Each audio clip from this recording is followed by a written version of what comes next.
Hello guys, I'm Andrei, a certified tour guide in Minsk, Belarus, and if need be your concierge, a helping man on the ground.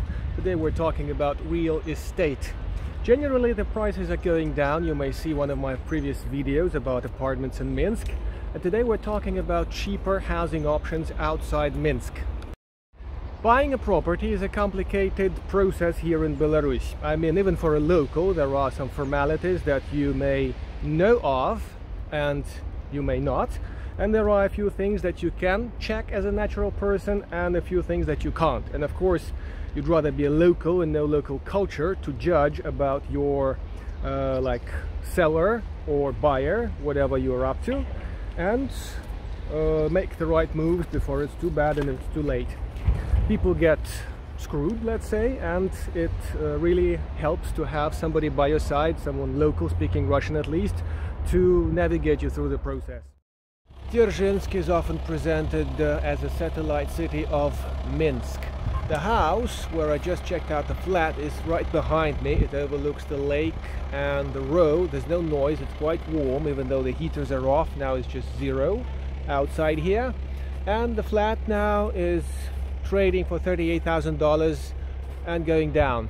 The owner just put it on sale, so there's not much haggling right now, but if it doesn't go in 2 weeks, maybe there'll be some flexibility involved. The owner told me there's shuttle bus stop just a walk away, like 2 minutes, and it's 20 minutes until you get to the last metro station in Minsk. About 45 minutes to an hour, you're in the city center of Minsk for whatever reason you need. Maybe you can Uber from the last station in Minsk, last metro station in Minsk, somewhere you need. Obviously social infrastructure in a place like this is kind of catching up, so I can't tell you where the local polyclinics is, how good the place is, and what kind of entertainment you may be finding a walk away or a short ride away. But Dzержinsk is about 30,000 strong, if I recall it right, so it has potential, especially if you are about to retire, or especially if you can work remotely. It's much more calm, it's much less busy than Minsk. Although Minsk, by many standards, according to many Westerners, is really slow and quiet and calm. It doesn't necessarily have to be an apartment. Some people have reported successful cases of getting residency permit for a year by getting a house.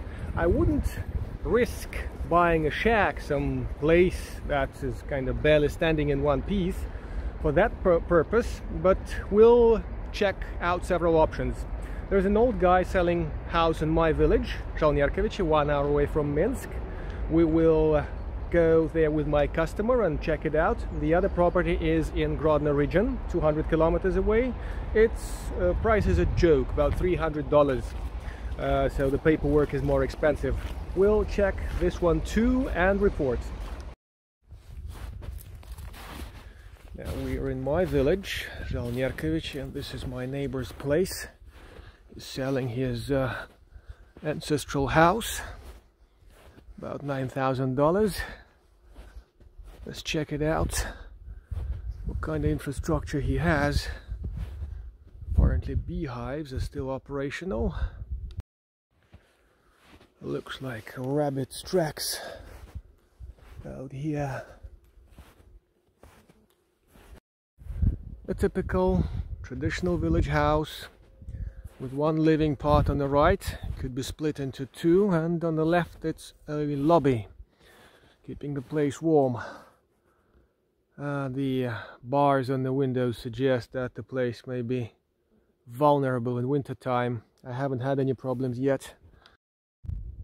The outdoor source of water. These days getting a shower cabin, a boiler and a pump into the house is not a problem. Could be something like $1,500 to $2,000. This looks like a mobile shower cabin.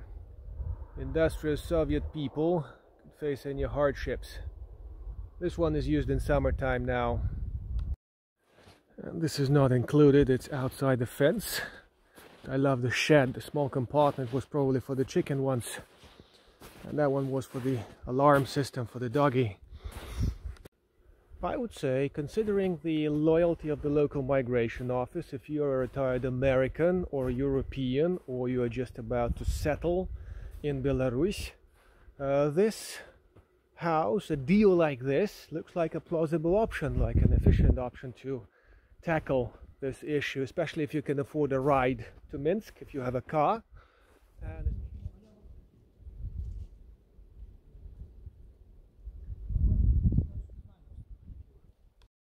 if you're buying some place in the province in Belarus, obviously it makes sense to roll over and see what's become of it. Over the last few years, the owner hasn't seen it.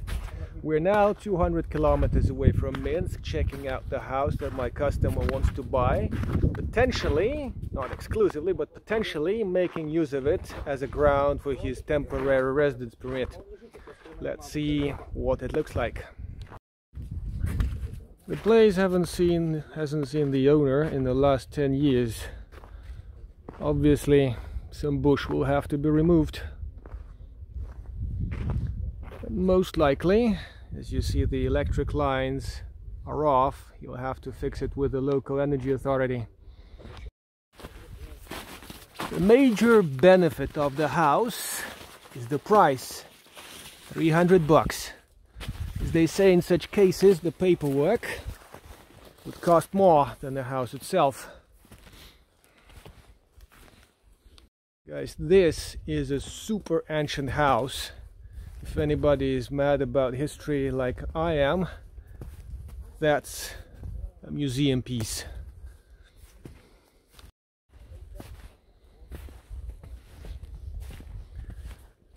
It definitely requires some work on it.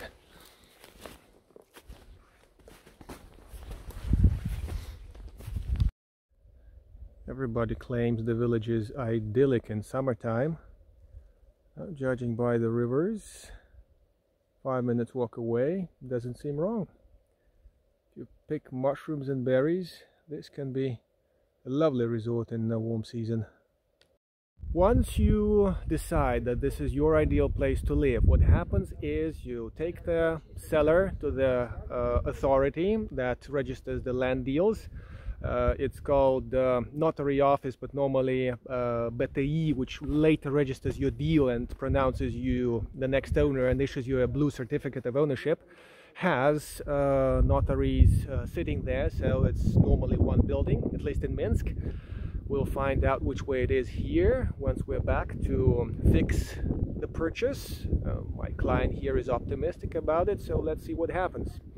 In 2 weeks after you've registered yourself as the new owner, the authority provides the new certificate of ownership and you are the legal owner of the house or the land. There are 2 certificates. One of them is for the land and one of them is for the house.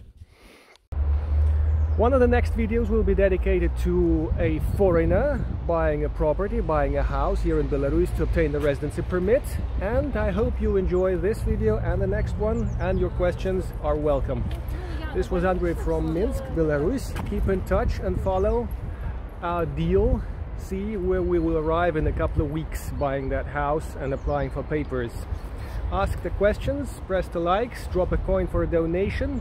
Cheers, I hope to see you in Minsk someday.